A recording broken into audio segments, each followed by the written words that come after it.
Let's see how to factory reset your iPhone 11 to default settings in 2026. First, open the settings app and scroll down your while, general, and scroll down to the end. Click on transfer or reset iPhone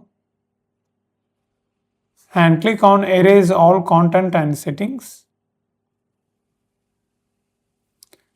Now click continue. Enter your iPhone lock screen passcode and click delete eSIM and erase data.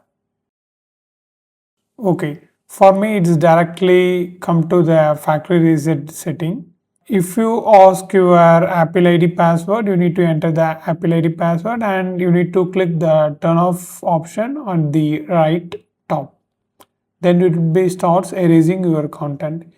In case if it haven't worked, I mean the turn off button haven't worked for you, you just cut that process, clear the reason and try again, then definitely it will work like this.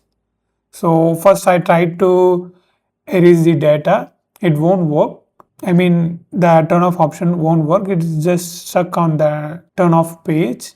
Then I close the reason and again came to the same settings. This time this will work immediately without asking the password. So this is the steps you need to follow. Now just place your iPhone until it complete.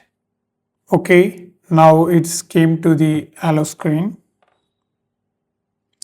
You just swipe up and continue with the setup process. If you want to know how to set up your iPhone 11 like a pro in 2026, you need to watch this video.